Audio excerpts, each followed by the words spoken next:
Hello everyone, अस्सलाम वालेकुम। आज की वीडियो में हम सेकंड इक्वेशन ऑफ मोशन को कवर करेंगे।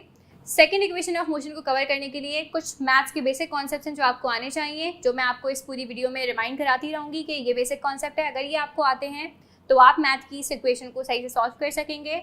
सो better luck for the video, और इसको अच्छे से देखिएगा, अच्छे से प्रैक्टिस करिएगा। Let's move on. So this is second equation of motion. Let us see ये हमसे सेकंड इक्वेशन ऑफ मोशन में क्या ड्राइव करने का कह रहे हैं। Determine the distance covered by a body after time t where initial velocity is known. ये कह रहे हैं कि सेकंड इक्वेशन ऑफ मोशन में मुझे डिस्टेंस की इक्वेशन बनाकर दो जिसमें उसने कोई ना कोई डिस्टेंस कवर किया हो कुछ ना कुछ टाइम लेकर, जहाँ पर मुझे पता हो कि उसकी इनिशियल वेलोसिटी क्या है।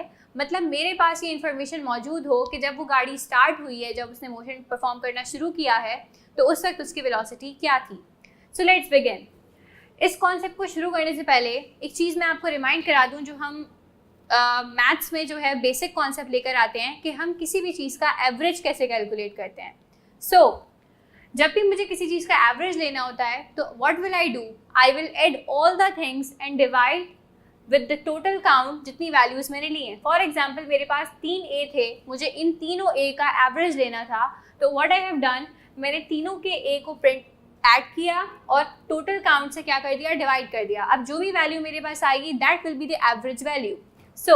यहाँ पर हम ले रहे हैं एवरेज वेलोसिटी को। नाउ एवरेज वेलोसिटी का क्या मतलब है, मोशन परफॉर्म होते वक्त जितनी वेलोसिटीज अंडरगो गई उस बॉडी ने, उन तमाम वेलोसिटीज का एवरेज ले लो। So we have two types of velocity, we know final velocity and initial velocity. So what we have done, we have added both of them, और दो वेलोसिटीज थी तो हमने इसको डिवाइड किससे कर दिया, 2 से कर दिया। नाउ एक और चीज़ उन्होंने हमें इक्वेशन के क्वेश्चन में बताई, that is v i is known. हमें इनिशियल वेलोसिटी पता है, लेकिन क्या मुझे फाइनल वेलोसिटी पता है? नो, फाइनल वेलोसिटी मुझे नहीं पता, लेकिन हम फर्स्ट इक्वेशन ऑफ मोशन से फाइनल वेलोसिटी के एक्सप्रेशन को ड्राइव करके आ चुके हैं, जो वी आई की टर्म में है, और वी आई हमें पता है। तो हम क्या करेंगे, हम इस पूरी इक्वेशन में वी एफ की जगह फर्स्ट इक्वेशन ऑफ मोशन से वी एफ की वैल्यू को पुट कर देंगे। So v f is equals to v i plus a T.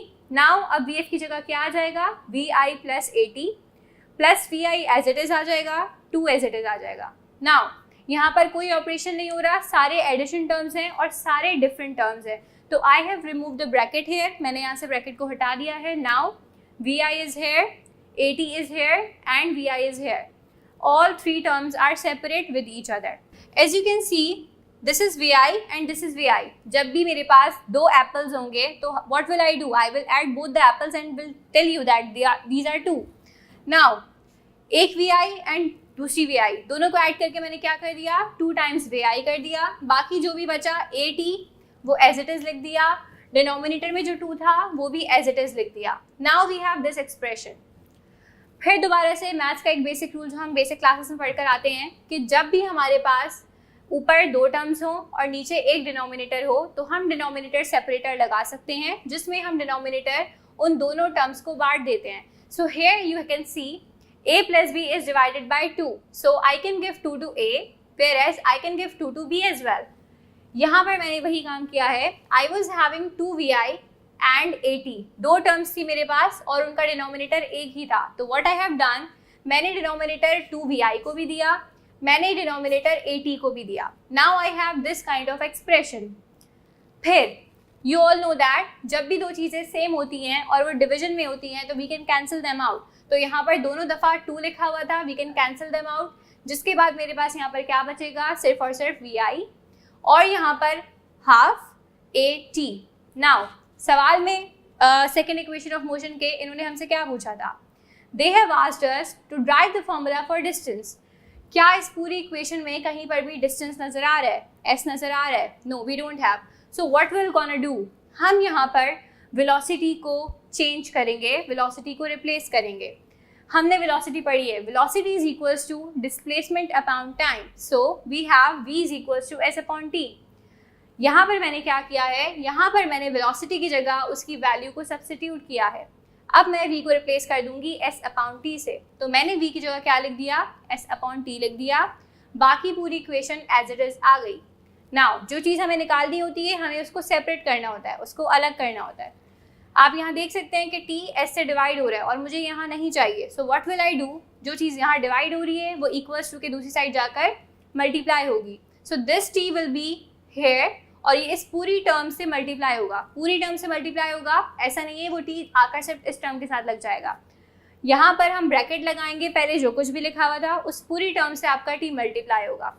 Again maths का बेसिक रूल लगेगा कि अगर एक चीज़ पूरे ब्रैकेट से मल्टीप्लाई हो रही है तो ब्रैकेट के अंदर की तमाम टर्म्स को डिस्ट्रीब्यूट की जाएगी। तो this t will comes to vi as well और हाफ at एज वेल। जब ये t के vi के पास जाएगी it will term that's vit, जब ये हाफ at के पास जाएगी it will become half at square. Now distance is totally exiled, हमारे पास अलग है, इसके साथ कोई वेरिएबल नहीं लिखा हुआ और इधर की टर्म्स भी सारी कैलकुलेटेड हैं। So this is the final equation जो हमारे पास second of equation of motion में एस की वैल्यू हमें देती है, that is s is equals to vit plus half at square. So this was the second equation of motion जिससे हमने डिस्टेंस के फॉर्मूले को ड्राइव कर लिया जो कि इंडिपेंडेंट ऑफ फाइनल वेलोसिटी है। दैट मीन्स अगर आपके पास इनिशियल वेलोसिटी नोन होगी तो आप डिस्टेंस कैलकुलेट कर सकते हैं by this equation. Now in the next video we will be covering third equation of motion. Till that अल्लाह हाफिज।